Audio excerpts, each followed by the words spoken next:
right, y'all, we made it out. My foot has a cramp. Sorry, I don't have a Charlie horse in my foot. How do you have a Charlie horse? Give me this. Y'all, she is stuck. Stop. How you got a Charlie horse in... What happened? Put it down. Hey y'all, okay, I know I've been gone for a little minute, but you know, 2025 was a year. Let's just put it that way. 2025 was a year, and with me touring South Africa towards the end of last year and just resetting, I just took some time to myself. And I decided to do a 3-day fast. And what I learned from that fast was something that I've been needing to do for a very long time to just kind of avoid the anxiety and the overthinking that I have, and that's detaching myself from the outcome. All I can control is the work that I put in, the quality of work that I put in, the good things that I do, and I just gotta let it go. Gotta let it go and gotta let the universe have it. Don't mean I like it, but it is what it is. I'm building a multi-million-dollar business, and I have no idea what I'm doing. I've been sitting on an idea, which 2026, year of execution. We're not just going to keep thinking thoughts and then somebody else does it, and then we're upset when somebody else executes because we didn't. Talking to y'all, but I'm really talking to me. But I've been sitting on this idea for a while that I believe is going to be really transformational in the DJ, independent artist, consumer space. It is a lot of work.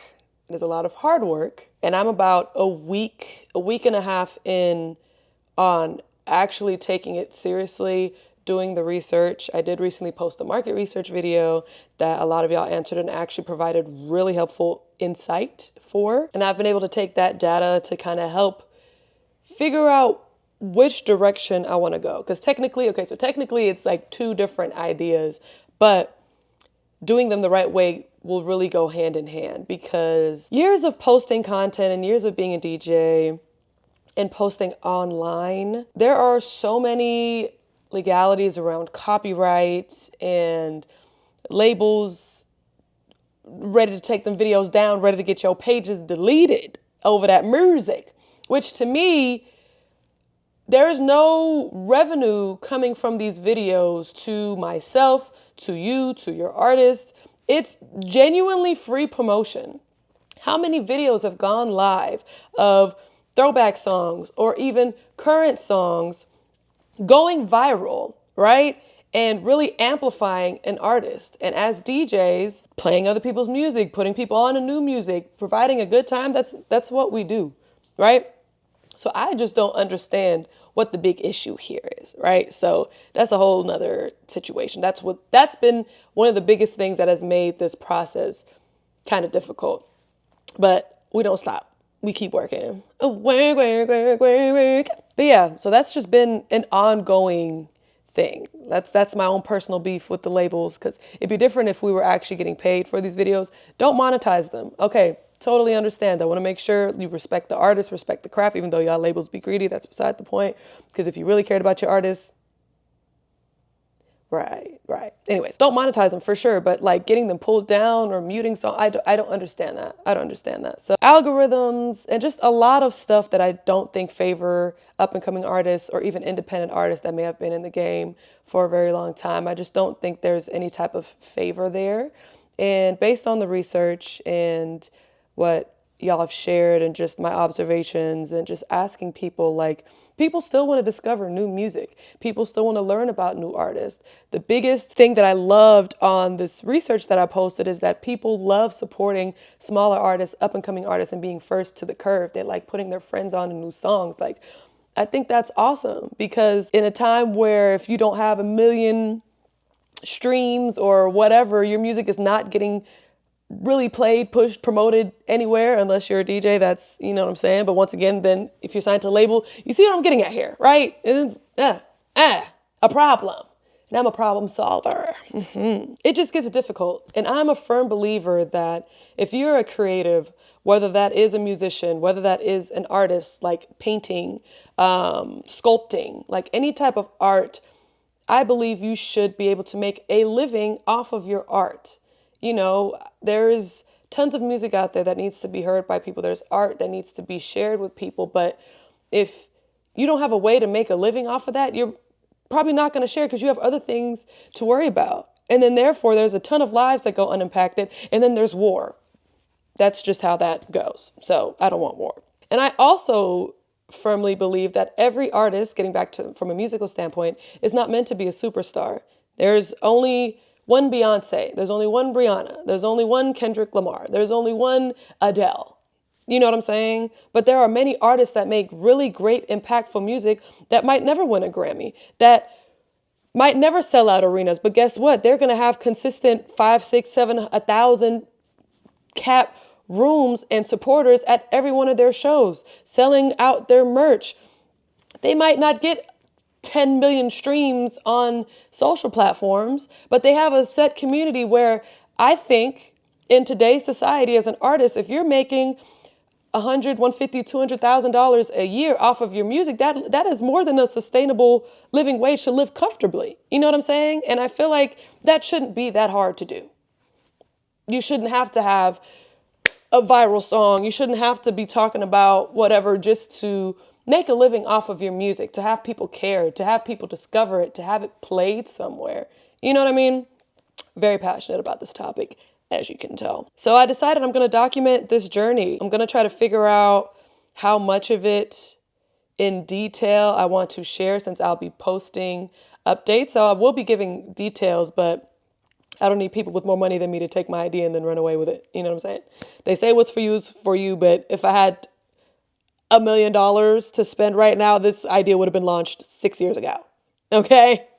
But I don't. So therefore, I'm going to be trickling, be dripping it in. You know what I'm saying? While still gigging, while still living my life, all the things. I'm excited to see where things are even 30 days from now, 6 months from now, a year from now, and just really leave my mark on this music industry from more than a DJ standpoint, because that's really important to me. Music means a lot to me.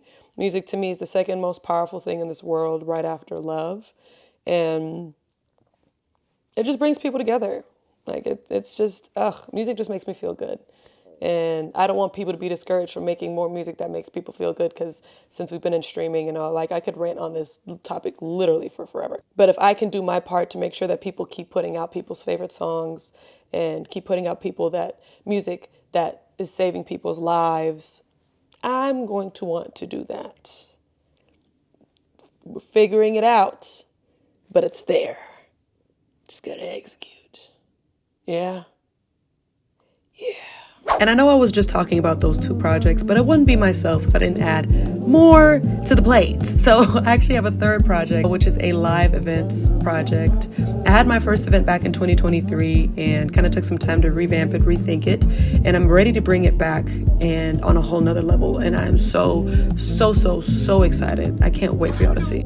I don't know about y'all, but I just love when there are packed days, but they are successful packed days. I just finished shooting my new Mondays at Dancing Goats in Buckhead. So much to share there. I'm actually headed to their Ponce location right now to venue scout for where I want the home for Where Were You to be, which I'm super excited about. I'm trying to remember if I've shared what Where Were You is, but it is an event series I want to start having based on music and how music and memories, you know, I won't talk about it now because I have so much other stuff to talk about. So I will go back and review the footage if I've talked about it. If not, I'll talk about it at a later time. But man, today's been my first set of meetings days since the new year, but also since we got back from South Africa. And my first meeting earlier, I'm trying to figure out how much I want to share. Like I want to tell y'all, but I don't want to give all the,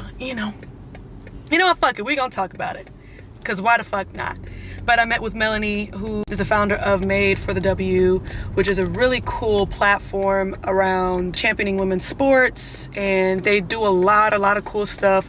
Primary focus is women's basketball, which y'all know is right up my alley. But like super cool collabs with like lids, for like really dope W hats, like just really cool stuff. And, you know, one of my goals for this year is to continue to bridge the gap, which I will also talk about that at another time, but also be like a personality for a sports media brand. Like I would love to do that. Like one of my big goals is to be very active during the 2028 Olympics in LA, especially because it's in the country. I hope I'm not too bright, y'all. Forgive me. I love this camera, but I can't see what I'm seeing. I need to figure out how to get, like, make a monitor on my phone or something. And totally random kind of side note, but that's one of my big goals. And as I'm continuing to build myself as a brand and as a personality, I would love to do that in collaboration with a brand that is also already established but very well known and respected in the space. And that's what Melanie has built with Made for the W. Had that meeting at noon today, and even though we've chatted on social and our mutual friend like introduced us, she tried to book me for some events last year, but it was overlapping with other events, so unfortunately I couldn't do it. So today was actually the first time that we ever met in person, which was super. It's always so interesting. I feel like social media has just made it such a common thing that you can be like friends with somebody or associates with somebody on social, but like never ever even met them in person. So meeting her in person today, getting a feel for her energy, for her vibe, super amazing person, human being, super passionate about storytelling in the women's sports space and a whole, like, just very aligned with what we both want to do, and learn more about her, learn more about the business, told her about myself, and there is such synergy in that space where we are absolutely going to be doing a lot of cool shit together this year.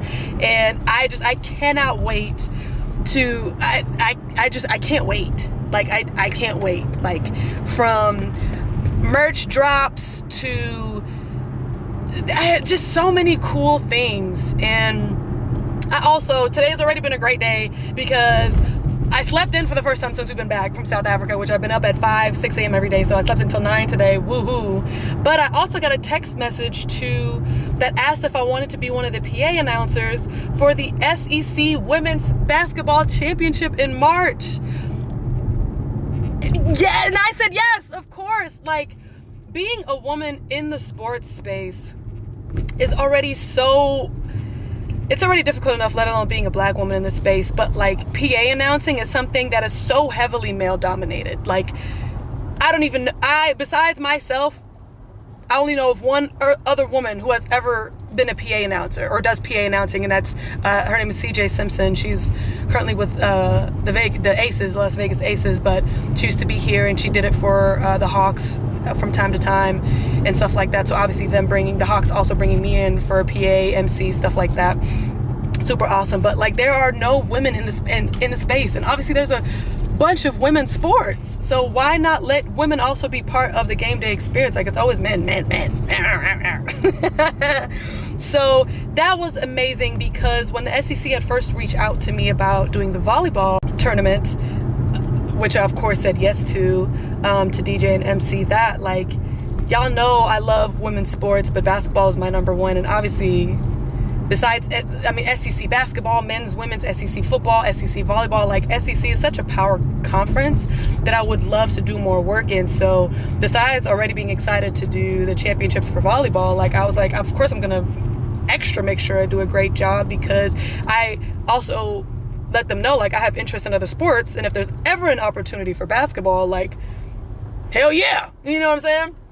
And so the associate commissioner was at the volleyball championships in Savannah, and apparently she liked the way I worked, because she was the one that told them to reach out to me to ask if I wanted to be one of the PA announcers. And it's going to be 2 of us, because there are 4 games a day for like 3 days, and that's a lot of talking. So whereas hosting, emceeing, like, you have a hit every time out, or, you know, whatever, like, the PA announcer talks the entire game. Start at the beginning, you make the announcements, you do the starting lineups, 3 ball, blah blah blah blah, like, you're talking the entire game. So having one person do like 15 games in 4 days, a lot. So that's why it's split between the 2. But I'm just so thankful that they thought of me, and that I did such a great job emceeing and DJing, because they want me to PA announce. They have never even seen or heard me PA announce, you know what I'm saying? So, like,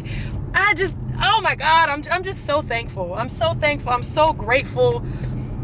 Like, it's been an interesting couple days since I've been back stateside. Like, I feel like I've just overwhelmed my brain to the point where I've been a bit anxious lately. I just be thinking too much, you know what I'm saying? Sometimes you just really gotta get out your own way. Whereas today, like, everything has been a hit. The first meeting, boom. Then this shot this Mondays just now, boom. It went really, really well. I'm really pleased with the Mondays. And I shot a mini mix that I like, boom. Now I'll head it over to Ponds. I'm really hoping that this location is giving what I needed to give, because then that's locked in, and all I then need to do is get a date, get a time, and start promoting my first event. So I'm so excited. I'm so excited. Today has been a wonderful day. Oh man, I've been journaling, just writing. It's really so important to speak your dreams and goals out loud. Like, it may feel repetitive or whatever, but it truly is so important. So important. And then after this location scout, I have rehearsal at 5 for League One volleyball that kicks off tomorrow, which I'm also super excited about. And then Asiana and I are grabbing dinner with my friend Ashley, who just recently moved to Atlanta. We became friends over Call of Duty, and while we were in South Africa, she came and checked in on KJR Chinchilla literally every day, if not every other day. So I'm like, she wouldn't let me pay her, she wouldn't let me do anything, so I'm like, can I at least treat you to like some food when we get back? So it's the least I could do. So and then also I just had a latte, so I might be a little cracked down on coffee, but that's beside the point. Who gave you permission to be this perfect? I think you should go ahead and thank your mama for me. Lord knows what I did to deserve this, 'cause you done surprised. Look, y'all, ain't this beautiful? We in the desert right now, dog. But we're in the desert, but on a ranch. There's donkeys, chickens, horses, and cows right behind us. Hey.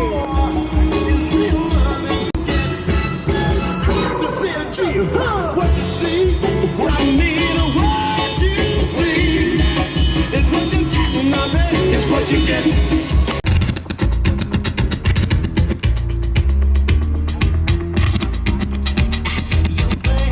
I was trying to put my dress up a little bit above my knees so I can walk, because She she's one of those girls. She got that tight ass dress on, you know what I'm saying? That look good. That look good. It's not that tight, go ahead. No, this is not the time to keep getting me on film and my legs doing weird things. I'm over it. All right, y'all, we made it out. My foot has a cramp. Sorry, I don't have a Charlie horse in my foot. How do you have a Charlie horse in Give me this. Y'all, she is stuck. Stop. How you got a Charlie horse in... What happened? Put it down. I can't, because it's chronic. Come check me out. Put it down. It's trying to do this. It's trying to make my foot do this, so I'm trying to stretch it out. Everybody relax. Mind your business. Wait, take a step back. You might need to shorten your stride real No. quick. No, I said don't move the cramped one. No. What? Get out. There we go. Put your heel. There we go. Ah. Get out. Okay, we're going. Leave me alone. What just happened? Anyways, I wanted to let y'all know we made it out. Oh, shit. Okay. We made it out, safe and sound, except her heel or foot, apparently. My arch caught a Charlie horse. Your arch caught a Charlie horse? Yeah. And then try to do my foot like this. Take pictures. So we had to get some pictures real quick. But look at this. This decor is so cute. Because we're in the desert. Get it? Okay, first of all, from here on out, if my green room ain't a bedroom, I don't want it. You know what I'm saying? Because look at it me. Let me get my little pop. You know what I'm saying? It me. Also, if the fruit and cheese tray, if my charcuterie board don't look like this, keep it. Cause I done had some ghetto fruit boards. Okay, y'all look. This is like, I feel like I'm like, do people live here? They right? Like in the meantime, cause the dude said that this is dude's ranch. I think they rented out. I could live in an apartment if the apartment was this spacious. This is huge. I want something else, yeah. Where, up here? Up here. Mm-hmm. Up here. She's so fine, y'all. First part is done. They had a hot meal, but I don't eat steak. So they are gonna get us something from the food truck. Oh, it's crazy because I was telling Aziana this. Being a black DJ, but then being a black female DJ is funny because I'm sitting here playing, you know, I was telling them I'm gonna be playing 80s and 90s because that's what the client wanted. So I'm playing my 80s and 90s, and in their specifications that they sent, they're like, love Backstreet Boys, but also like Madonna, Michael Jackson, stuff like that. So I'm like, okay, if y'all mentioning Madonna, we can, obviously Whitney, Paula Abdul, Henson, all time, you know what I'm saying, like that type of 80s music. When I tell y'all, I think what warmed it up was the first guy coming over and asking me to play Jump by Criss Cross. I think that's when they realized, okay, maybe we can come over and ask her for hip hop jams. Y'all, this lady, blonde hair, blue eye, came up. She was in front. It's loud. She said, "Can you play Regulators?" That's what I heard. But I was like, I know that's not what I heard. Coming from her. I stepped off. I said, "What'd you say?" She said, "Regulators" by Warren G. I said, coming right up. Then after that, I brought in Blow the Whistle, and she was like, oh. I said, okay, we not gonna do too much. But it's funny because I told Aziana if I would have not been a black DJ up there, chances of them approaching the DJ to ask them to play hip hop music would have been slim to none. So it's always fun doing these types of events because I always never judge a book by its cover, because I'm always surprised by what people want to hear in these types of settings, and especially, you know, a corporate setting. Playing clean music, but then also not playing music that's too raunchy even when clean. And so they said I could play Sir Mix-a-Lot, Baby Got Back. And when I tell you, as soon as oh my gosh, they're like, oh, I'm like, see, people be wanting to get turned up. Y'all sitting there trying to keep it all clean and pristine. Lady Hope Horty, you know what I'm saying? So yeah, so the band is playing now. We're waiting on our food. I only know one song, so I will be running out there. That's not the one. I will be running out there when they play it. And then I got the last 30 minutes, assuming they end on time, and then out of there. 8 a.m. flight. We gotta drive 2.5 hours back to San Diego. 8 a.m. flight. We had to take the first flight out because I have a booking tomorrow in Atlanta. And with the 3-hour time change, if we would have taken any other later flight, we would have not gotten to my gig in time. So, yeah, the life of a gal on the road, you know what I mean? I want to play. I don't know what you should play fresh off. She said, I want to try to think of what song you should play fresh off. So I told her, think like a DJ. Because the band is playing, so they give me a very rock live element right now. 9 times out of 10, their last song is gonna be that do do do do do do do. Currently, most of the people are down in front of the stage. So, what's the first song you need to play to keep people there and keep them dancing? That's the question. That's the question. I don't know. Yeah. Welcome to my life. Now I will give a little pointer, right? Because you can kind of have a song in mind right now. Right? Because people were jamming. I wasn't playing that much rock music. Right. People were jamming. So now it's at the point to decide, right? Do I keep rock going, or do I take it back to the dancing, or do I play like a rock fusion? Mm-hmm. Like I already played Walk This Way by Run DMC and Aerosmith. That's like a rock fusion. Do I play a rock fusion to gauge like, okay, where's the crowd at? Or do I just jump into whatever, or do I just keep it rolling? But as a DJ, what you have to do is closer towards the end of their set, figure out, does the crowd look tired? Do they look like they want more? Are they just up here to be saying that they were up here at the front? It's, as soon as I play a song, no matter what the fuck song I play, are they like, all right, time to go get dessert, time to go, where are they at mentally? You know what I'm saying? This is the things that set you apart from being just a DJ, being a good DJ, is these types of considerations. You make a great DJ, babe. Thanks. Yeah. You got the best teacher. What the hell? You are. You're so pretty.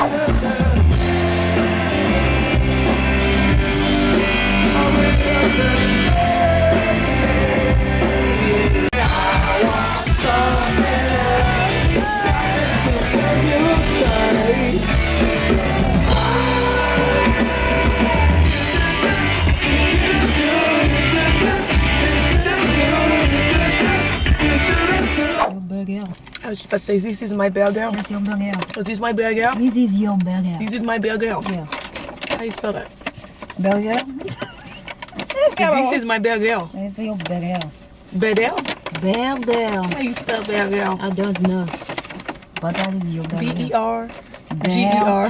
No, B-E-R. Bad girl. Bad girl. Yeah, B-E-R-G-E-R. Berger. Bad girl. B-E-R-G-U-E-R. So backwards. So B-U-R-G-E-R, B-E-R-G-U-R. Bad girl.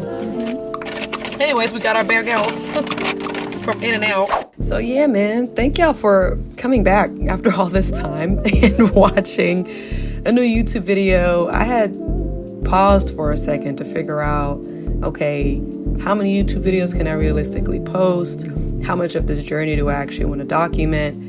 I'm a one-woman show. Y'all know that. And so filming, editing, posting, creating the content, still doing my gigs, doing all the things can get pretty overwhelming sometimes. But watching this back now, because some of this footage is from like November, I ain't even gonna lie to y'all. I'm like, okay, I like this process and I think this is important. So I'll see y'all in the next one. Peace.